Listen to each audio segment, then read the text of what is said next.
to Ask Denise Live. Every Tuesday, Wednesday, and Thursday, I broadcast live on Facebook from noon until 12:30. And we talk about a bunch of different things. As you probably know, I own an ad agency called Web for Retail. And so I do talk a lot about things that pertain to that, to my business and such. And then I'll talk about some personal things which people really seem to like, is when I talk about the personal things. So usually I'll talk about the business stuff and then the personal things. Today I'll kind of get the eyelash issue out of the way. I did my noon live shot yesterday, and then I went to the salon, and I have these semi-permanent eyelashes on my eye. They're eyelashes. Can you see them? You can probably see them. So I don't have very long eyelashes anyway. Maybe it's just a girl thing. So I go get these semi-permanent eyelashes. And we did a live shot. We're going to be editing it, putting it up on YouTube. So we just did a whole sort of live Facebook. And a whole bunch of people got on. And then so I thought I would do a follow-up today. Now the day after, now that I've taken a shower, so on and so forth. So as promised, what I said was these lashes do not wash off. They're water soluble. They are, for all practical purposes, permanent. So that's kind of the skinny on the eyelashes. Like I said, everybody was super, super interested in that. So yeah. So one of the things that I wanted to talk about today is actually an article, and this is really how to make money online. I really find this interesting in how you can capitalize on your Facebook, Twitter, Instagram, WordPress, Pinterest, and YouTube following. So Tommy, if you could, I know you're there, could you put this article up in the our chat box so people kind of know what I'm looking at? And you know what, I kind of like to give Vic a call to sort of talk about that, but I'm going to show you what this looks like, okay? I'm going to show you what I'm referencing right here.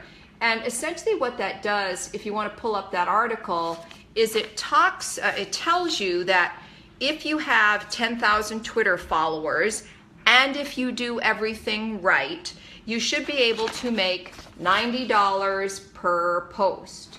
If you have 20,000 or 25,000 Twitter followers or fans, you should be able to make $150 per post. Anyway, and that is, of course, if you do everything right. So Tommy, I'm hoping that you'll be able to put that article from social media today. Actually, my team and I were talking about it this morning, and so I just find that really, really interesting. So they're okay. It's okay. So Tommy's put that up there. So one of the things that I wanted to talk to about this is, thanks Tommy, is that whole concept of building a social media following and how you can capitalize on it. It's top of mind. I talk about things that are top of mind every day when we get on and do our Join Denise Live. And I just really think that this is super, super interesting. So say for the sake of argument, if you're looking at, and I'm on page 2 of this article, is YouTube is really where you can cash in the most. And of course, we're very much in a video environment these days. So if you have 10,000 fans or followers on YouTube, according to this article, you can make $300 per post, or per fan, or per post every time you upload a video. You can make $300 every time it's viewed, so on and so forth. And we were talking about that today. Look, as we all know, it's really one thing to say that you can make money, and really a whole different thing to actually make money doing this stuff. So we just really were kind of going around about this and talking about this notion of, wow, you know, if we get all of these followers, how would you actually capitalize on this article? For people that are just hopping on, Tommy Pisano just put in our chat an article that I'm talking about today, which is how you can make money online using your social media following. So again, easy to say that you can make money, and quite a different thing to actually make money, as we know. So we're talking about actually benchmarking our own following. And we were in the process of that. We've been in the process of doing this for the past couple of months, and then how that would actually work. And one of the things that came up was this whole notion of affiliate marketing. I don't know if you know what affiliate marketing is, and I think it's changed over the years. It used to be kind of didn't have a good reputation. It was very spammy. People didn't really like it. It just had a really bad rap. So Tommy just shared my video. I appreciate that, Tommy. So it just really got a bad rap. So let me tell you what affiliate marketing is. So say for the sake of argument, and I'm going to stand up here, I have on a sweater from H&M. Kind of, you can see it's a little bit big, it's super comfortable. If I were to shoot a video of this, and I might talking about the sweater and do this and do that and explain to you the color and the size and why I liked it and the whole 9 yards. And if I were to post that up on my YouTube channel, and if my YouTube channel had 10,000 fans, according to this chart, I would, in theory, make $300 through affiliate marketing. Now let me go back and explain this. This is from H&M, right? So one of the click-throughs, if you would be directly to the single page view on the H&M website where you can purchase this sweater. That is what affiliate marketing is. And I wasn't really sure how that worked. Back in the old days, how we used to do this was we would just directly get TV sponsors. When I was producing a television show called Treasure Hunt, I was forever sort of out there trying to find sponsors and whatnot. So this is a little bit different sort of thing. So this is what I'm going to say to you is we're going to be really working a lot on this notion of affiliate marketing and how that works. We're also talking a lot about the quality of followers that you get on your social media site and your social media sites. And when you're doing this affiliate marketing, it's not going to do you any good if you've bought crappy followers that aren't real followers. You really do need real people, because when you're doing affiliate marketing, you want to make sure that your numbers are accurate, right? So if you're benchmarking that you have 10,000 followers, then you figure 5% of those are actually going to pay out to you. Then you want to make sure that the followers that you have, that you're using for your calculations and your projections, are actually real. That's what you want to do. You want to make sure that you have those numbers that are real. So anyway, we talked a lot about this. I think it's really interesting. Anything that I see about online marketing, I'm always very reticent to take it seriously, but I think this is pretty real. And we're actually going to be test riding it ourselves. There's another part of this article, Brands' Fastest Growing Channels. And I think what I'm seeing here is the fastest growing channels are Instagram, Pinterest, Facebook.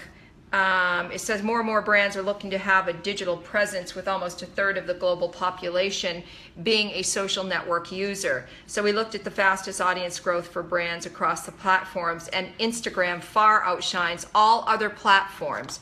Instagram, and we here are working very hard on Instagram, with 6 to 8% month-over-month growth.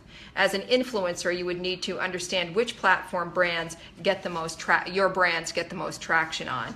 So I don't think that Instagram is any secret, how popular it is and whatnot. It is kind of, if we're stateside and you're looking only for clients that are stateside, Instagram might be a bit of a problem, because a lot of people using Instagram are overseas from us. We're overseas from them, they're overseas from us. So they're not stateside, they're not all necessarily in the United States.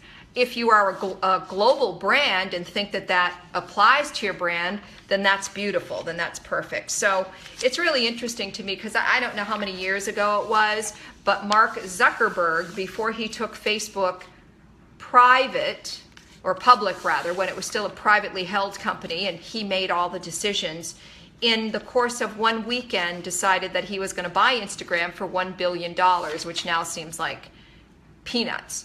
At the time, everyone was like, holy crap, I can't believe. I don't think he was 30 at the time. this kid is going to spend $1 billion on something called Instagram. So, and that's just another like really super savvy thing that he did. I don't know what they value Instagram at now, but just as a social media marketing opportunity, if you have a global brand, it really is a huge opportunity. So, and the thing is that in terms of, you know, the labor that you put against Instagram as it relates to YouTube, it isn't as much. When you're cutting videos, there is a lot more that you have to do. You know, I think that you can make more money on YouTube over time because I think videos sell. But generally speaking, Instagram is really what everybody's getting behind right now. And I don't think that that's going to change anytime soon. So we can see that right here. Yeah, I mean, it's just really, really climbing over time.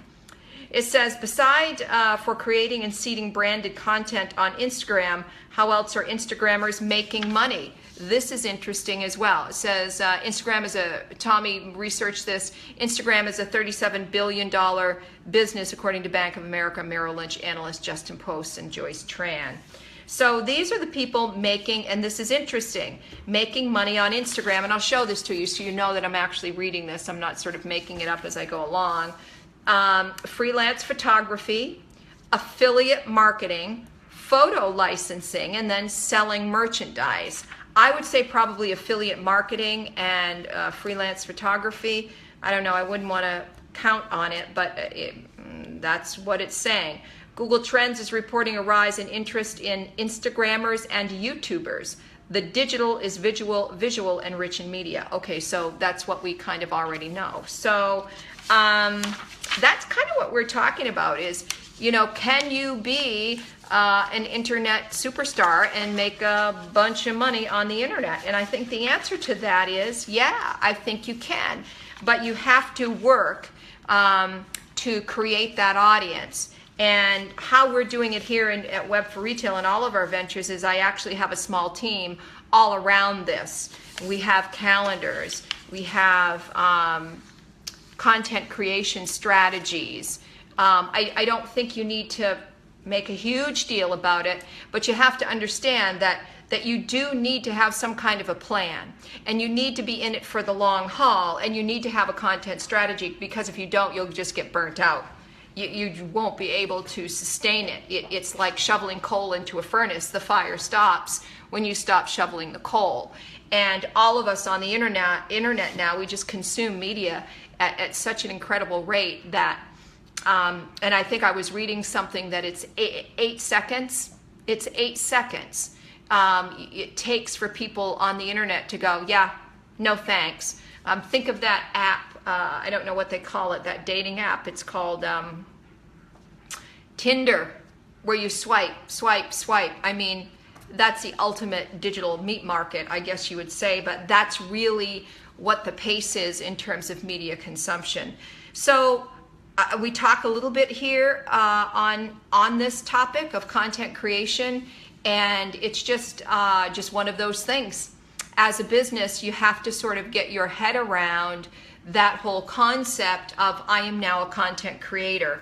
And you might not like it. You might say, well, that isn't what I do.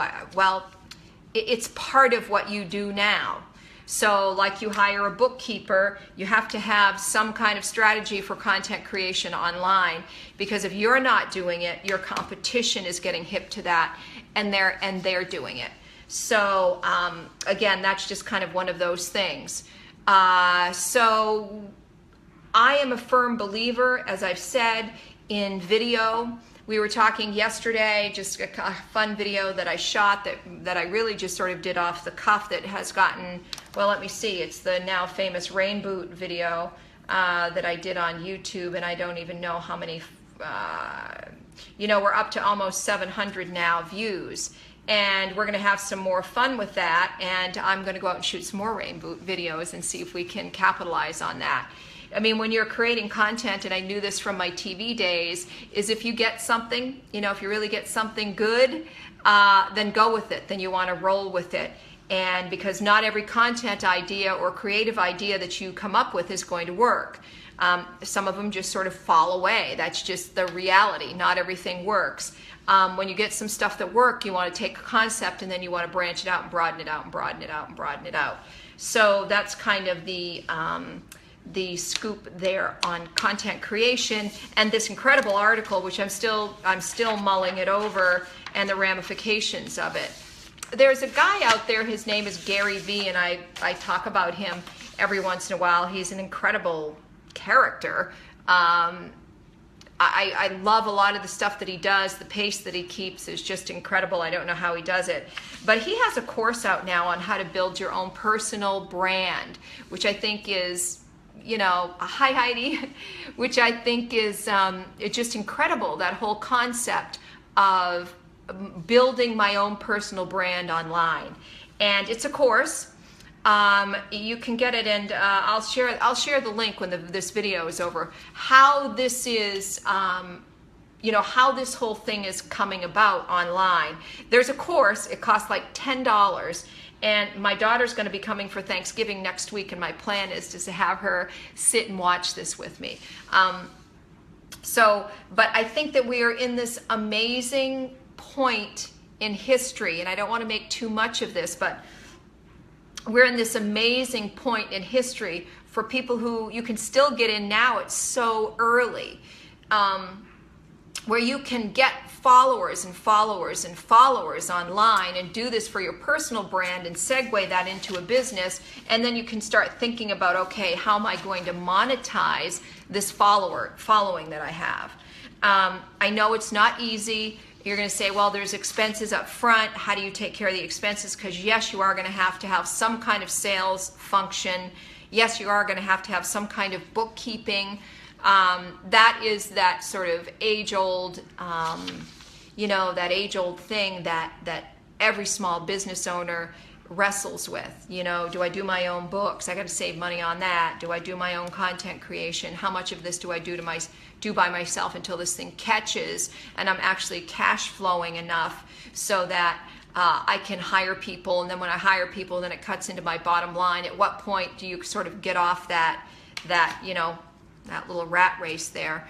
But that, honestly, that's the stuff that you would figure out. You would just figure it out. If you were dedicated and wanted to know, those are the kinds of things that you would figure out.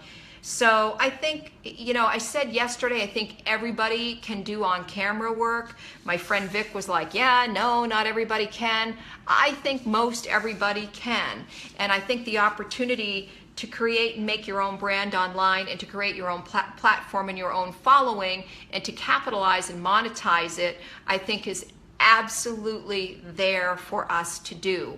Like no other time, it is a time now where we can do that. So I say this because I have the backing. I'm putting my money where my mouth is. I'm financing that for my own personal brand and for my company brand right today as we speak. And doing these Facebook Lives, although we don't have a ton of followers all the time, yesterday we had a great following, today's a little bit less. You never know what you're going to get. But watching me do this and do this experimentation, follow along with me, because I'm doing a lot of the experimentation for you. And like I said, I've been in business for a while, so I could underwrite this expansion and this kind of research and development. Although I suspect over time that the money that I'm investing right now in this whole concept is going to yield greater returns than even what my agency does. And that is my hope. We always hope that if you're going into business and you fund money, you shave off a certain amount of what you're making in profit and you're dumping it into research and development and something else. You don't want that to be lost money. Not everything is a winner. When I start thinking about money that I turn around and invest, I think, is this a winner? Do I really, in my gut, do I feel like this is a winner? And I really, really do feel like this is a winner. So with all of that said, people want to, of course, talk about other things other than business and whatnot. So let's talk about Thanksgiving. Thanksgiving is next week, so gonna be having some family here to visit me. My mom's coming down, my daughter, some of you might not, might know who my daughter is, so she's coming to visit me as well. And my lovely niece, Amanda, who hopped on yesterday. I wish she was on today to chat it up with me. She had an early Thanksgiving with some of my family in Maine. There's probably some people here who don't know that I'm originally from Maine, and I still have a little cottage up there, and my mother and my brother live there in the little cottage in Portland, Maine, which is nice and cozy and fun. So that's kind of what we got going on for Thanksgiving. I have a small family, so there isn't a whole ton of people coming in and out. And when my daughter was young and she was still at home, I would get as many people involved. Now I kind of don't have to do it like that. So I just sort of keep it small. Thinking a lot today, I might as well kind of let the cat out of the bag. Thinking about back to that sort of personal branding kind of thing. One of the things that we know through our research here is that there are women online, a lot of women online who are searching. Oh, you've got a place up in Old Orchard? I think Tommy mentioned that. Old Orchard is great fun. So I've hung out in Old Orchard back in the old days. I got in some trouble in Old Orchard, of course not anymore, but it's just a really fun place, and it's a lot cleaned up, I guess you'd say, from the old days. So yeah, I know, it's awesome. I love it up there too. So Old Orchard, if anyone who's watching at this point, if you've never been to Old Orchard Beach, Maine, you really should. It's just a really fun place. They have great pizza. What kind of trouble? Oh, long ago, back in the 70s, early 80s, just kind of crazy kid stuff. I will say that I did have I had a Ford Mustang in 1977 and 78. I had a Ford Mustang. It was a 3-speed on the column. I think I'm remembering this right. It was army green, and it was a V8. And I bought it for $500, and that car would move out. That car would move out. I ended up crashing it, but not before I had it for a couple years. I wish I had it now. Can you imagine buying a car, a Mustang, on the column, manual shift? That car was just badass. Let me say that. It was a great car. So anyway, yeah, so that was part of my time in Old Orchard had to do with that car. Talking about some of the research that we've been doing here, of course you can tell that if I was driving my Mustang in 1978 and 79 and 77, I'm 55 years old. So we talk a lot about, when we're doing research, keyword research and stuff like that, it's like women over 40 and certainly women over 50 are searching online. They're searching online all the time for skincare, clothes, so on and so forth. But there isn't a whole lot of YouTube videos or blogs or anything that really address that whole thing, that address that issue of that particular demographic. So if you don't know what a demographic is, it's an age, race, gender. It's what makes you up. Like my demographic is I'm Caucasian. I'm 25 to 54. I'm actually beyond that now. Oh God, that's weird. But I'm basically in that group. And we, as a demographic, when you're trying to target a demographic, you have to know what they want. For example, stereotyping here, but men like tools, and the demographic is men 25-54 for tools. So that's basically what a demographic is. So one of the things that we're thinking about doing here at Web for Retail is working on shooting some videos and rolling out a blog and other types of things targeting women that are in my demographic, because we know from keyword research in Google Trending that there are a lot of women out there who want to see this kind of thing. They want the information. They want to consume the media, the photos, the blog posts, the videos, the audio, the podcasts, the whole 9 yards. But there really isn't a lot of people who are providing that particular content for them. So we talk a lot about that. So just so you know, if this is something that you're thinking about doing, you can go to Google Trends and you will be able to see if your keywords are trending. For example, like I said, type in women over 50, women over 40, men over 60. You'll find all kinds of trending keywords that are trending all over the world. And this is what big time marketers do, and this is what they talk about with this big data. Now look, I'm not a big data expert by any stretch of the imagination, okay? But this, oops, sorry, I had a little break there in the action. That's why this data is so important, and so much data, accurate data, is being collected on all of us at this point. So I kind of just wanted to talk about that. It seems very mysterious to people.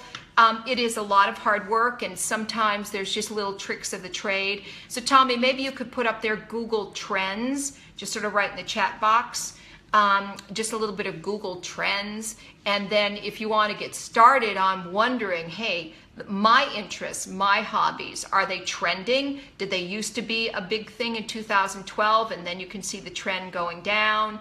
Was it nothing in 2012 or 10 or 9 or whatever it is, and now is it trending? So those are the kinds of things when you're thinking about this, to tie this all up before I wrap up, when you're thinking about that, wow, if I created a following, that's cool if you've got a following, but then if you think you're going to monetize it, make sure that you're monetizing or trying to sell, if you will, something that is actually trending up. That's really what you want, is the trend going up. You don't want something where the trend is going down. So, I mean, trends come from a variety of different places. Like, you can follow a presidential election. Things will be different now that Donald Trump is the president-elect and President Obama will be leaving the White House. Do you know what I mean? So trends are different. If you're a woman over 50, all you have to do is watch the First Lady or any women of prominence and some of the things that they're wearing, doing, saying, products that they use. You will see those as trends. That's why so many famous and popular women are advocates, if you will, paid advocates of certain brands and stuff like that. So when I was holding this up, people think, oh my God, she sits around and she just reads magazines. Well, I do. I read a lot of magazines because trends really interest me, not just in fashion, although fashion is big. You know, we never want to underestimate the power of fashion. But when you're looking at things that are trending, it's like, wow, where did that come from? What was the inspiration for that trend? Is it something that's warmed over from the 70s, or is this kind of new, and what's new, and so on and so forth? Because as a marketer and as someone who makes money in the world of online and digital marketing, these are the kinds of things that you really need to know. So I think this is the end of our third week of Ask Denise Live. We're experimenting with all kinds of things. So everybody that has been online, the last 3 weeks, maybe it's been 4, thanks a lot for following along. Keep following us. Like I said, if you have interest in doing what we're doing in terms of rolling out a personal brand and all of that, and again, I'll come back to this, testing out, is this true or is this not true? Is this real or not real? Follow along with me. I think I'm probably as good as anyone to follow along in practicing this kind of thing. Like I said, I've allocated money to this, to a small team of people that are helping me do this. My guess is, and what my gut is telling me, is that it's real. But you have to use that Google Trends to find out what is a good product or what is a good service, what is trending. You don't want to deliver something to the marketplace that the marketplace simply doesn't want. So you can build this following of people of your demographic, which is great, but you also want to make sure that you're giving them something that they want. People won't, they won't consume what they don't want. So there are some tried and trues, and then there are some trends. But that is the end of Ask Denise Live for today.